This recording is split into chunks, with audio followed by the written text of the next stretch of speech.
Olá, gente bonita, a graça e a paz do Senhor Jesus a todos os nossos irmãos, a todos os nossos amigos que estão conosco essa noite.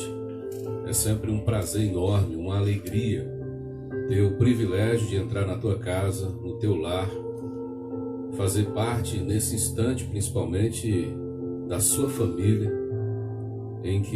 no instante em que nós todos em casa estamos também prestando a nossa reunião de culto. E olha só como todas as coisas estão aparentemente contraditórias, né? Como é que a gente faz uma reunião em que as pessoas não estão presentes? Na verdade, a nossa reunião, apesar da ausência física, essa presença virtual, estamos de algum modo juntos e, sobretudo, há uma presença de espírito, né, de desejo, de intenções que estão trabalhando conjuntamente, e é isso o mais importante e é isso que certamente glorifica a Deus nessas nossas reuniões. Hoje é domingo, estamos iniciando o que seria a nossa reunião de culto com toda a família, no nosso ambiente congregacional. Não estando lá, a gente está aqui, você em sua casa, e como disse antes, todos juntos no mesmo espírito, buscando o mesmo propósito, adorando ao mesmo Deus, com a mesma intensidade, com o mesmo desejo, com o mesmo espírito de gratidão. E é isso que importa. Eu quero convidar você para orar ao nosso Deus essa noite e agradecê-lo pelo privilégio que nós temos, né? Porque se fosse em outro tempo, por exemplo, as pessoas não teriam esse privilégio de, pelo menos por meio de redes sociais, se encontrarem. E nós temos esse privilégio de, em nosso tempo, ter esses mecanismos de comunicação que nos fazem, de alguma forma, como disse antes, estarmos juntos, próximos. Ao nosso Deus poderoso, ao Senhor de toda glória, aquele a quem pertence toda louvor e toda adoração, ao que criou os céus e a terra, ao Deus que nos amou primeiro, aquele que sustenta os movimentos da terra e todas as inclinações em todas as certas medidas, ao Deus que criou os luminares, ao Deus que distanciou o sol e a lua em medidas certas do planeta Terra para manterem aqui a vida, ao Senhor que criou os animais, ao Senhor que criou as vegetações, ao Deus que possibilitou ao homem tudo aquilo que a ele se pode fazer, a esse Deus maravilhoso, que é grande, que é poderoso, que é extraordinário, que é incontável, que é incomensurável, mas mesmo assim se apequenou de tal maneira a ponto de poder morar em nosso coração. A esse Deus que ama, a esse Deus que é vida, a esse Deus que é paz, a esse Deus que é glória, a esse Deus que é essência, e sua essência é amor, a esse Deus que ao mesmo tempo está aqui e em todas as casas onde a nossa voz e a nossa imagem pode chegar, e tantas outras em que reuniões estão sendo feitas nesse instante, em que pessoas estão vivendo a proposta e o propósito do Evangelho. A esse Deus maravilhoso seja toda manifestação de glória, a esse Deus maravilhoso seja toda a expressão de adoração. A Ti, Senhor, nós queremos invocar ao Teu nome, adorar ao Senhor, bendizer com todo o nosso coração, em nome de Jesus. Amém. Vamos louvar ao Senhor, bebê. Vamos falar uma coisa aí. Aleluia. O perdão de Deus é completo. Ele sara a nossa alma, Ele nos vê por completo e nos perdoa e nos ama todos os dias. É um prazer estar em sua casa, adorando a Deus junto com vocês.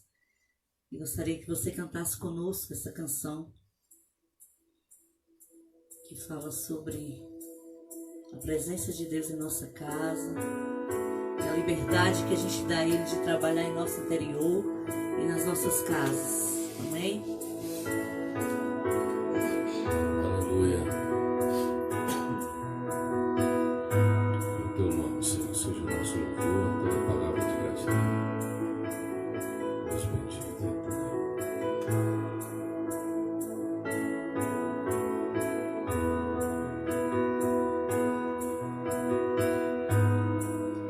Tens liberdade aqui, Espírito de Deus, Espírito de Deus. Tens liberdade aqui, Espírito Santo, Espírito Santo. Tens liberdade aqui, Espírito de Deus, Espírito de Deus. Tens liberdade aqui, Espírito Santo, Espírito Santo. Eu sou tua casa, tua morada, eu sou teu lar. Mude as coisas de lugar, eu sou tua casa, tua morada, eu sou teu lar. Mude as coisas de lugar. Aleluia. Aleluia, Senhor. Tens liberdade aqui, Senhor. Tens liberdade aqui, Espírito de Deus, Espírito de Deus. Tens liberdade aqui, Espírito Santo, Espírito Santo. Tens liberdade aqui, Espírito de Deus, Espírito de Deus. Tens liberdade aqui, Espírito Santo, Espírito Santo. Eu sou tua casa, tua morada, eu sou teu lar. Diga isso. Mude as coisas de lugar, eu sou tua casa, tua morada, eu sou teu lar. Mude as coisas de lugar.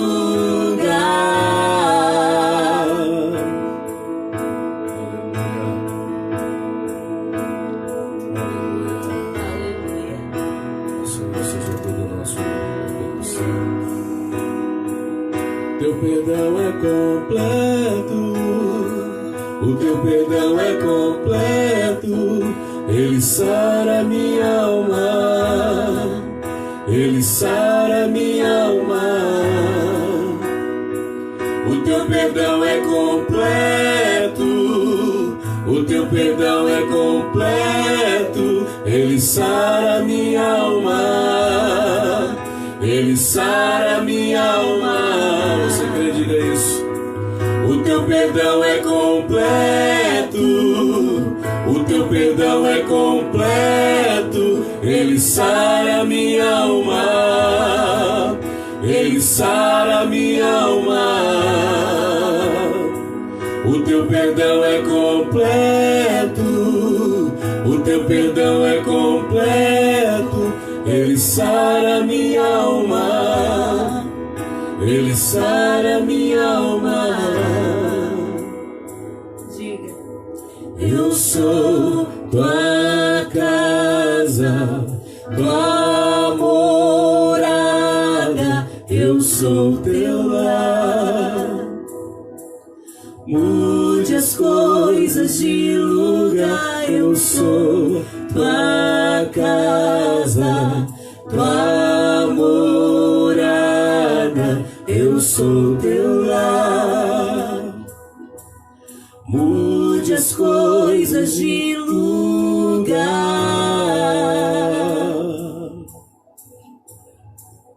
Nossa, Jesus. Mude as Ao teu nome coisas. seja o nosso louvor, Pai. Ao teu nome seja todo espírito Aleluia. grato. Ao teu nome, ó Deus poderoso, seja toda a nossa reverência.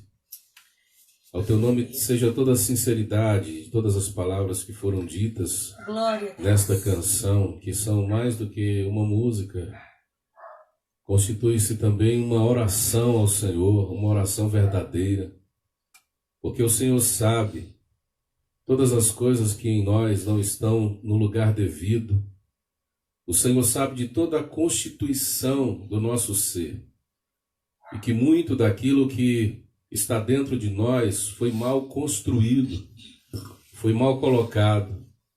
E quando nós pedimos ao Senhor que faça morada em nossas vidas, quando nós pedimos ao Senhor que faça das nossas existências a tua morada, com a intenção de o Senhor mudar todas as coisas dentro de nós, nós estamos com verdade dizendo a Deus: desconstrua o que é necessário ser desconstruído e construa novas consciências em nosso ser, que glorifiquem o teu nome e que exaltem ao Senhor. Não só na nossa individualidade, mas também na nossa casa, na nossa família, na nossa vida, nas nossas relações interpessoais. Que essa noite, por exemplo, o Senhor possa estar aqui nesta casa, fazendo todas as mudanças que são necessárias, na casa de cada um dos teus filhos que com sinceridade também fazem esta oração e buscam do Senhor, e pedem ao Senhor e clamam ao nome do Senhor, para que alguma coisa na sua vida seja modificada de modo que teu nome passe a ser exaltado em cada um, Senhor. É a nossa oração sincera, em nome de Jesus. Vamos cantar mais uma canção ao nosso Deus? Aleluia. Aleluia, Jesus.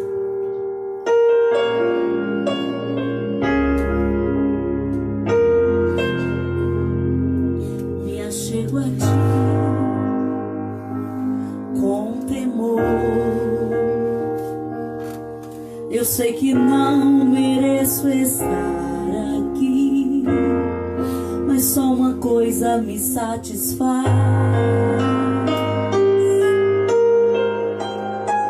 Só uma coisa me satisfaz.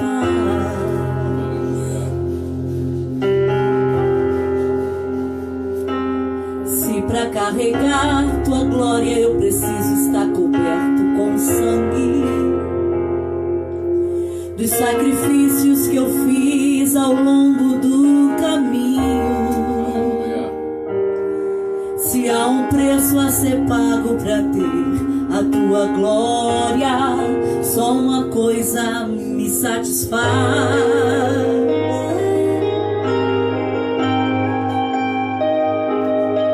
Neste lugar onde os anjos escondem o rosto de ti,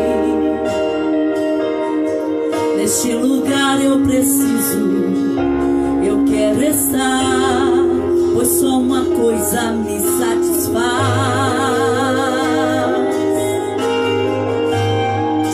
Só uma coisa me satisfaz. Diga isso.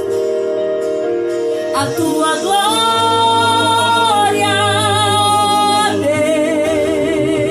Deus. A tua glória, Deus. A tua glória, Deus. Só uma coisa me satisfaz.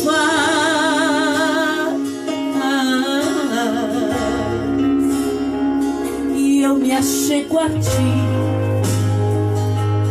com temor.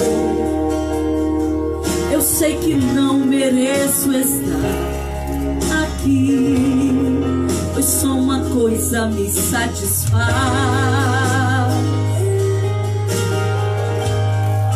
Só uma coisa me satisfaz.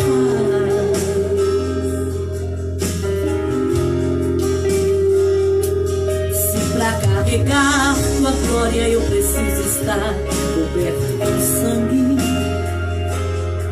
dos sacrifícios que eu fiz ao longo do caminho, se há um preço a ser pago pra ter a tua glória, só uma coisa me satisfaz.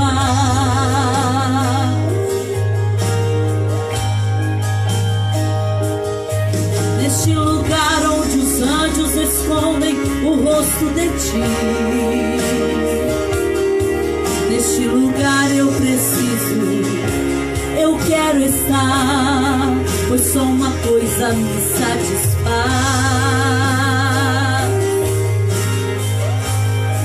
Só uma coisa me satisfaz. A tua glória, Deus, a tua glória,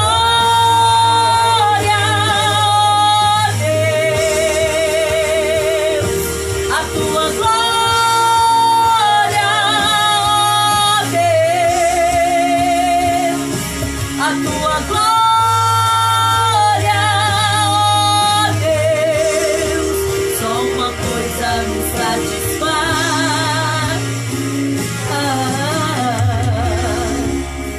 E eu te dou os meus ombros pra carregar a tua glória. Por onde eu passar, manifestar a tua glória, Deus. Eu te dou os meus ombros pra carregar a tua glória. Por onde eu passar, manifestar a tua glória, Deus. O que eu desejo e o que eu preciso e o que eu procuro, a tua glória, a tua glória.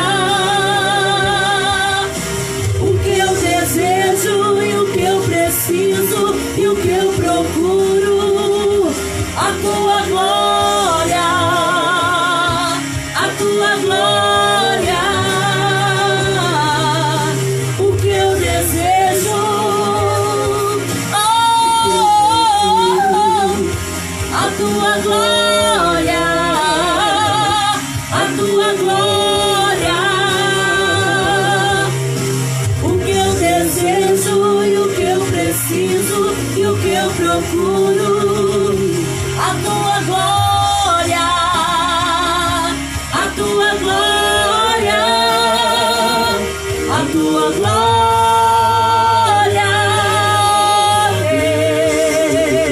Deus, a tua glória,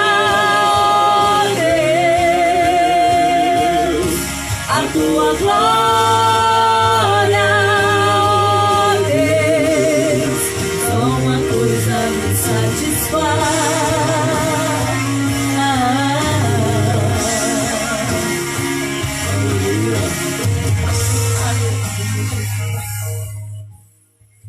Aleluia, que coisa extraordinária. Glória. É muito bom poder ter a chance, ter a oportunidade de compartilhar dessa glória extraordinária, maravilhosa, desse Deus poderoso. Um momento tão rico, tão especial quanto esse que a gente está vivendo, nessa noite linda, nessa noite maravilhosa, em que, como disse várias vezes essa noite, estamos separados, mas unidos em uma reunião atípica, mas que nos enlaça nesse comprometimento com o Deus poderoso a quem nós servimos, ao qual nós adoramos. Eu gostaria de compartilhar uma palavra de Deus hoje, que está na segunda carta do apóstolo Paulo a Timóteo, a partir do capítulo 4, 2 Timóteo, capítulo de número 4, a partir do 6º versículo. 2 Timóteo, capítulo 4, a partir do verso 6. Está escrito assim: porque eu já estou sendo oferecido por aspersão ou libação de sacrifício, e o tempo da minha partida está próximo. Combati o bom combate, acabei a carreira, guardei a fé. Desde agora, a coroa da justiça me está guardada, a qual o Senhor, justo juiz, me dará naquele dia. E não somente a mim, mas também a todos os que amam a sua vinda. Procura vir ter comigo depressa, porque Demas me desamparou, amando o presente século, e foi para a Tessalônica. Crescente foi para a Galácia, Tito para a Dalmácia. Só Lucas está comigo. Toma Marcos e traze-o contigo, porque me é muito útil para o ministério. Também enviei Tíquico a Éfeso. Quando vieres, Timóteo, traze a capa que deixei em Trode, em casa de Carpo, e os livros, mas principalmente os pergaminhos. Alexandre, o latoeiro, causou-me muitos males.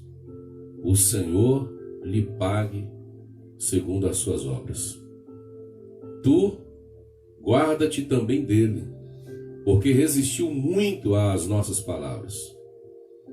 Ninguém me assistiu na minha primeira defesa. Antes todos me desampararam. Que isto não lhe seja imputado. Mas o Senhor assistiu-me e fortaleceu-me.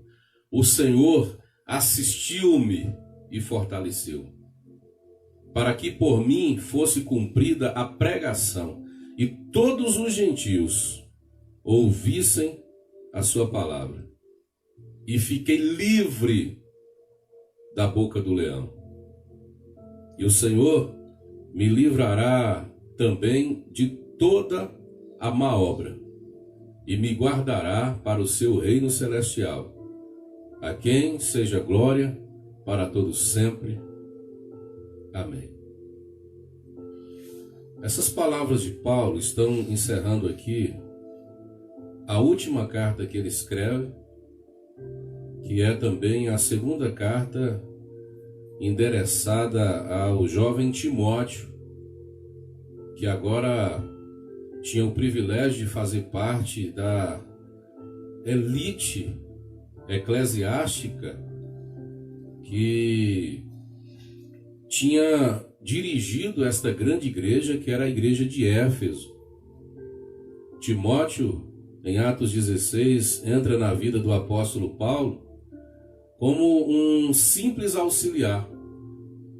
Mas Paulo viu naquele garoto algumas qualidades importantes e disse: eu gostaria que esse menino nos auxiliasse durante a nossa viagem.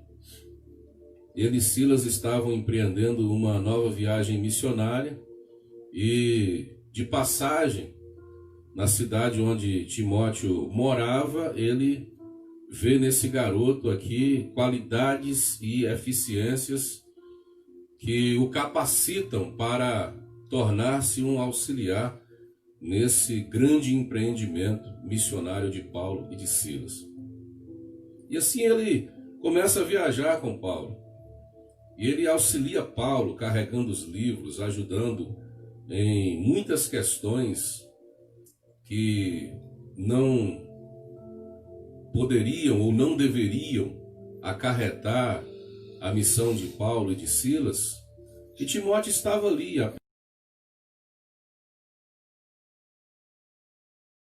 com humildade e eficiência, auxiliando Paulo e Silas na pregação do Evangelho. O garoto cresce um pouco. E quando Paulo está escrevendo essa segunda missiva, essa segunda carta, esta segunda epístola a Timóteo, ele já tem entre 25, 27 anos de idade. Então já é um rapazão ou um rapagão, mas de alguma forma ainda é muito jovem. Ainda é solteiro e está trabalhando com muita eficiência na obra de Deus. Quando Paulo escreve essa carta a Timóteo, ele está escrevendo como a um homem feito. Porque Paulo abre o seu coração para Timóteo, como em outros lugares, nos textos em que Paulo está escrevendo, inclusive as suas angústias, as suas lutas e as suas dificuldades, ele nunca demonstrou um teor tão melancólico quanto esse teor que ele demonstra para Timóteo aqui, deixando bem claro a importância que Timóteo tinha para ele. É como se Timóteo fizesse parte do seu próprio coração. E aí Paulo vai falar sobre esses últimos momentos da sua vida. Ele já está na expectação da execução de sua pena de morte. Ele sabe que já está se despedindo da existência humana. É ele próprio quem vai dizer isso no início.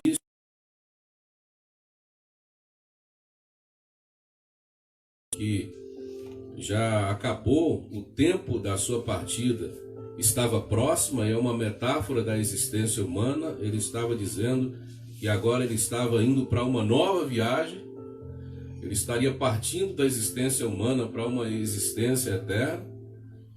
E ele vai falar algumas coisas aqui que são importantíssimas para a nossa reflexão. E eu gostaria de iniciar a reflexão das últimas coisas para as primeiras. Porque primeiro Paulo vai usar a analogia, a metáfora do combate e também da corrida atlética para falar a respeito dos seus movimentos de fé, os seus movimentos de missão, da sua vida dedicada absolutamente ao reino de Deus. Mas depois que ele fala a respeito disso, ele vai apresentar a Timóteo algumas queixas.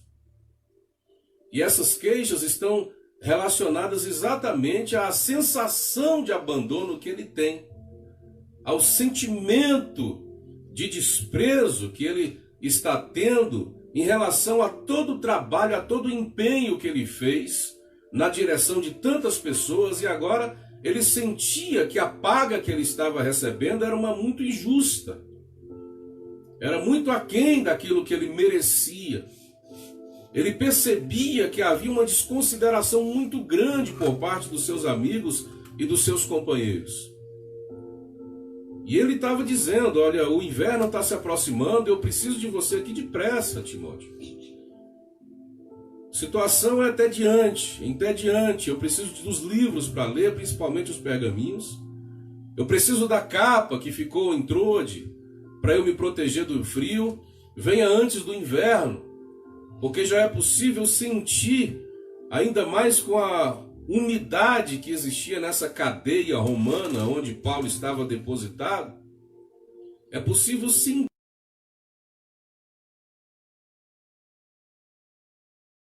Porque o inverno, na verdade, também já era uma metáfora da própria existência de Paulo. E não é fácil enfrentar.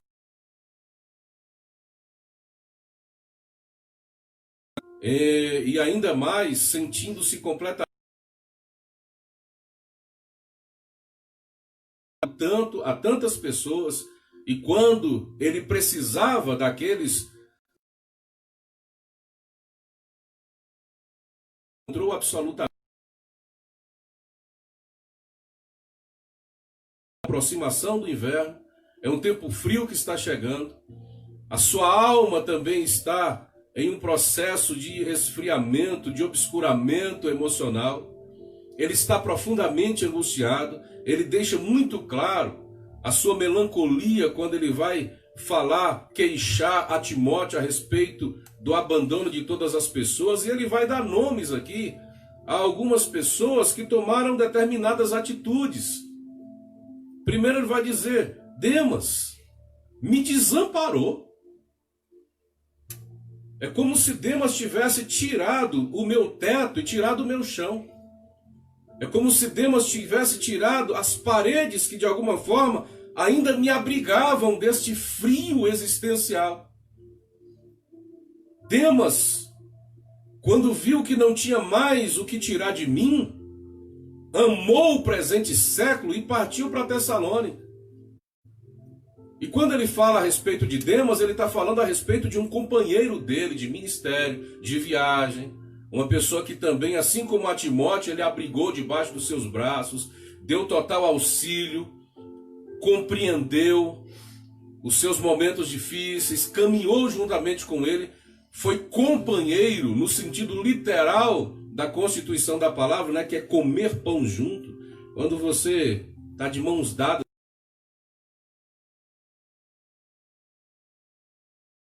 E de repente você passa por uma situação de dificuldade, essa pessoa tira a mão de sua mão e simplesmente te vira as costas, te aliena, te nega. Paulo está dizendo, foi isso que Demas fez, quando ele percebeu que o trabalho missionário junto a mim não tinha mais o que lhe oferecer. Quando ele percebeu que eu já estava condenado a uma situação que parecia ser irreversível. Quando ele percebeu que não dava para caminhar comigo,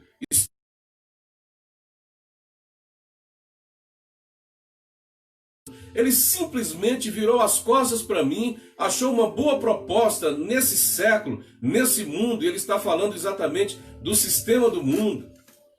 Então talvez ele tenha exatamente abandonado a fé, ele tenha deixado de servir a Deus.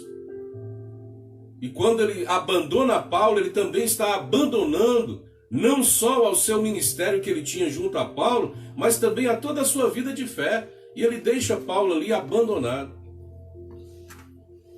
E Paulo diz, olha, aqueles que foram arrolados na minha defesa de justiça, no dia em que eu fui ser julgado, ninguém estava presente.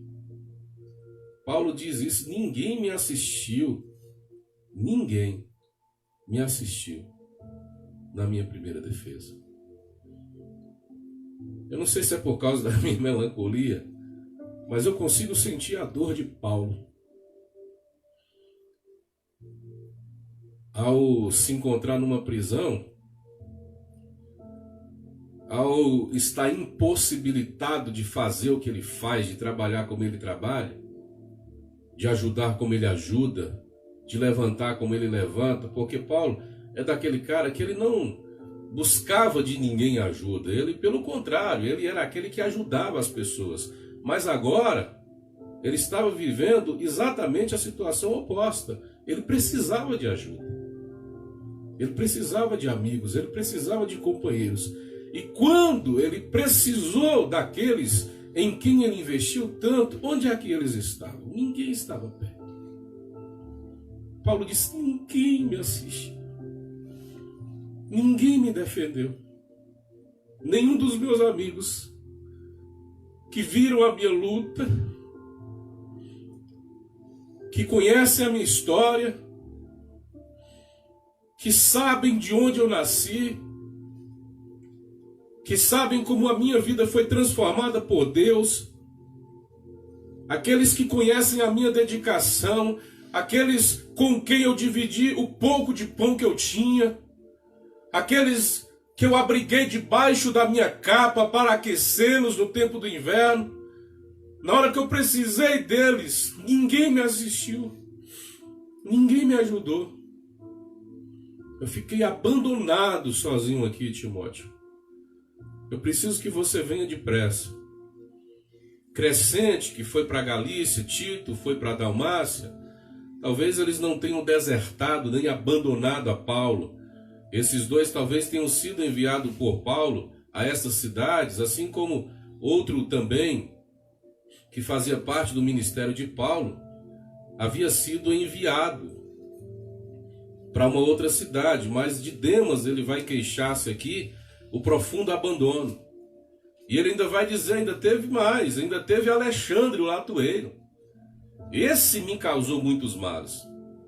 E Alexandre, esse latoeiro, já vinha causando males a Paulo desde a primeira carta que Paulo escreve a Timóteo.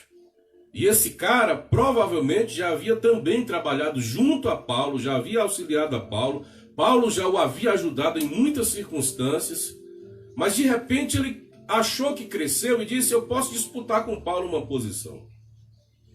Eu posso ser igual a Paulo. E ele começou agora a querer ocupar espaços que antes o apóstolo Paulo ocupava. Para ocupar certos espaços que são de outras pessoas, muitas vezes, o meio que alguém que deseja esse espaço para ocupá-lo, o meio que essa pessoa utiliza, às vezes é o mais baixo possível, o mais traiçoeiro possível, que é o de difamar aquele que está no lugar. ou de derrubar aquele que está ocupando aquele lugar. E é isso que Alexandre faz com Paulo. Ele tenta difamá-lo, ele tenta derrubá-lo, talvez até mesmo nesse julgamento em que Paulo não tinha ninguém em seu favor, ninguém o assistiu, ninguém depois para contribuir para a sua libertação. Esse cara ainda talvez tenha contribuído para prejudicar ainda mais a sua imagem. É por isso que Paulo diz que o Senhor lhe pague segundo as suas obras. O que Paulo está dizendo, ó, ninguém precisa encher o coração de rancor contra ele, nem tomar atitudes para se vingar dele pelo que ele me fez. Do Senhor é a vingança. Deixa que o Senhor é quem de fato cobra daqueles que tomam atitudes como a de Alexandre aqui, todas as suas obras. Porque tudo aquilo que o homem planta, ele semeia, toda a contribuição humana trará para si resultados dessa contribuição. Então qualquer investimento que o homem faz na vida, ele terá de volta o resultado desse investimento. Então se você planta ódio, é ódio que você vai colher. Se você planta amor, é amor que você vai colher. Se você planta justiça, é justiça que você vai colher. Mas se você planta iniquidade, injustiça, é iniquidade e injustiça que você vai colher. Paulo está dizendo, o Senhor lhe recompensará, lhe pagará, lhe dará o salário segundo as suas obras. É aquilo que ele fez que dará a ele resultado. E ele vai dizer, olha, ninguém me assistiu na minha defesa, antes todos me desampararam. Anteriormente ele vai dizer, eu só tenho aqui comigo Lucas. É o único que ficou. E que registrou inclusive os últimos momentos de Paulo, né? Porque no livro de Atos, Lucas vai registrar toda a história ali da manifestação do Espírito Santo. Ele não vai registrar a morte de Paulo, mas ele vai registrar que Paulo, mesmo em Roma, pregou o evangelho aos gentios, conforme Paulo está confirmando aqui nessas últimas letras escritas ao jovem Timóteo, dirigente da igreja de Éfeso. Só que Paulo, quando diz, todos me abandonaram, eu peço a Deus que isso não lhe seja imputado, que Deus não cobre deles. Que Deus não anote isso na caderneta dele para depois cobrar de todos eles. De algum modo, Paulo está dizendo, eu compreendo. Mas, sobretudo, o Senhor me assistiu e me fortaleceu. Paulo diz, todos me abandonaram, mas o Senhor me assistiu. Ninguém pleiteou a minha causa, mas o Senhor me assistiu. Ninguém veio falar em meu favor, mas o Senhor me assistiu. Ninguém teve coragem de depor de forma positiva a meu respeito, mas o Senhor me assistiu. E o Senhor não apenas me assistiu, mas também me fortaleceu. O Senhor me fortaleceu. Ninguém me deu força, mas o Senhor me fortaleceu. Ninguém dividiu o seu pão comigo, mas o Senhor me fortaleceu. Ninguém me abraçou, mas o Senhor me fortaleceu. Ninguém me deu a sua mão direita para me levantar, mas o Senhor me fortaleceu. Então ouça a palavra de Deus que eu tenho para o seu coração esta noite. Talvez você esteja se sentindo como Paulo se sentiu. Em momentos de proximidade do inverno, de frio, onde suas necessidades afetivas são maiores, onde você precisa mais de presença, de gente, de abraço, de amigo, de companheiros, de pessoas sinceras e verdadeiras, de pessoas que se importam. Talvez seja exatamente nesse momento que as pessoas te ignoram, te alienam, te deixam de lado como deixou Paulo. Mas mesmo que todos te abandonem, mesmo que você não tenha o abraço do teu amigo, do teu marido, da tua esposa, do teu filho, do teu pai, mesmo que as pessoas que você em algum tempo tenha ajudado te deixarem nessa hora tão difícil, o Senhor te assiste. E o Senhor não apenas te assiste, o Senhor também te fortalece. O Senhor te levanta, o Senhor te ajuda. É o Senhor quem vai fazer você chegar até o final do propósito que Deus estabeleceu para teu ministério, para a tua caminhada, para a tua vida, querido. Ouça esta palavra em nome de Jesus. Paulo está dizendo, olha, o Senhor me assistiu, o Senhor me fortaleceu para que eu cumprisse a pregação. Para que a minha missão não fosse entregue pela metade, para que o meu ministério não fosse rompido, ruído de algum modo, fragmentado de alguma forma, mesmo com todas as intempéries, dificuldades, problemas, furacões, enfrentamentos que eu tive nesta luta. Com tudo isso, o Senhor me arrastou até o final. O Senhor me levou até o final, até eu cumprir a última gota de água derramada sobre a minha missão. O Senhor me levou até o final. É por isso que eu combati o bom combate e cheguei a acabar a carreira e guardei a minha fé. Paulo vai dizer ainda, e eu fiquei livre da boca do leão. Eu não sei, e ainda não achei uma explicação exata para isso, mas há duas formas de conceber, de ler essa expressão de Paulo. A primeira pode ser literal. Se Paulo disse eu fui livre da boca do leão, ele pode estar falando sobre julgamentos que resultavam na morte, nas arenas de Roma, onde Paulo estava preso ali na cidade de Roma. Ele poderia ter sido nesse primeiro julgamento condenado a morrer numa arena, como muitos outros cristãos já estavam morrendo nesse tempo de Paulo, porque era exatamente no período em que o imperador Nero estava governando o Império Romano. Então, se for literal, Paulo está dizendo, olha, eu até cheguei a sentir o bafo do leão faminto na minha cara, querendo me devorar. Mas Deus me deu o privilégio de estar livre da boca do leão, porque eu ainda precisava terminar a obra. Eu ainda precisava terminar a obra. Isso nos faz pensar no que aconteceu, inclusive, com o velho Daniel.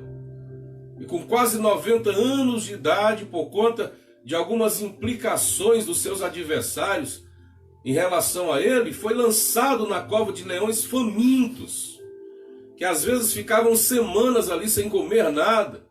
Quando tinha algum julgamento a ser feito e alguém era jogado no final desse julgamento dentro da cova dos leões, eles ficavam ali dias e dias sem comer nada para devorar a pessoa que fosse jogado dentro da sua cova.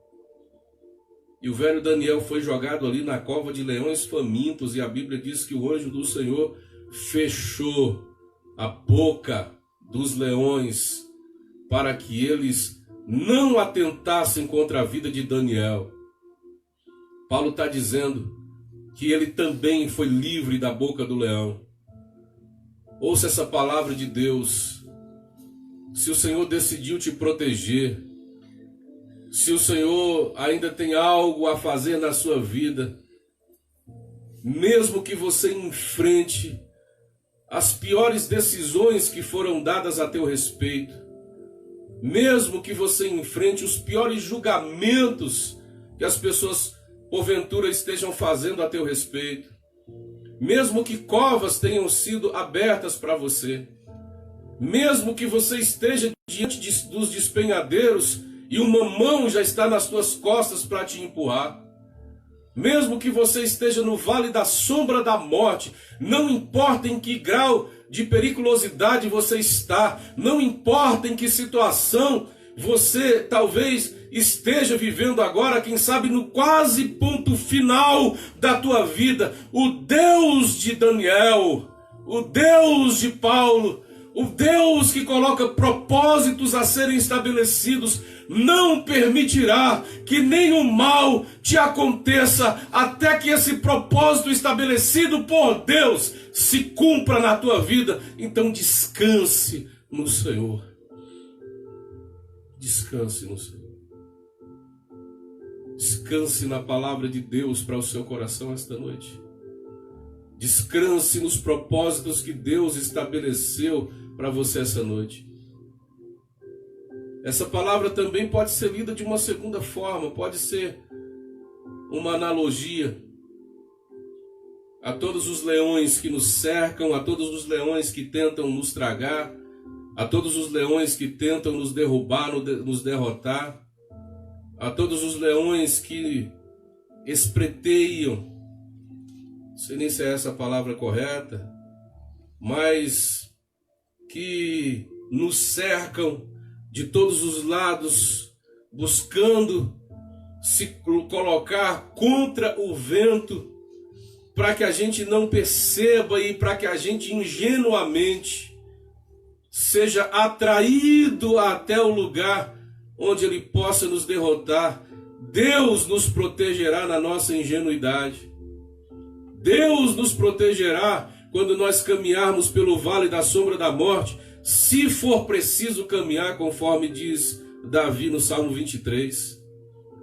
É o Senhor quem nos protegerá quando nós caminharmos nesta vida com um coração sincero, justo e inocente, mesmo sendo atraídos para todos os laços dos passarinheiros da vida. É o Senhor quem olha para o nosso coração e que nos julga com justiça, e é o Senhor que nos dá a recompensa pelo bem do nosso coração. Então continue sendo quem você é, independente dos abandonos que você tenha sofrido. A queixa de Paulo aqui não está buscando juízo para ninguém. A queixa de Paulo aqui não está apresentando nenhum tipo de ódio em relação a qualquer tipo de pessoa. Paulo só está dizendo: Timóteo, você nesse momento é o único com quem eu posso contar, então vem depressa. Vem depressa, garoto. Esteja comigo aqui. Paulo nos ensina essa lição. Mesmo que muitos tenham te abandonado, Deus sempre reserva alguém que te ama, que te conhece, que sabe a sua história, que olha para você de uma forma diferente. Deus sempre escolhe alguém, Deus sempre separa alguém e coloca no teu coração para te abrigar, para que você não se despeça da vida em solidão. É isso que Paulo está dizendo para Timóteo: vem depressa, Timóteo. E não apenas venha depressa, traga também Marcos, João Marcos, porque ele vai ser muito útil no meu ministério. E olha só como a vida favoreceu a João Marcos. Olha só como a vida mudou o coração de Paulo. Porque Lucas registrou em Atos que houve uma desavença muito grande entre Barnabé e Paulo, que eram companheiros inseparáveis de ministério.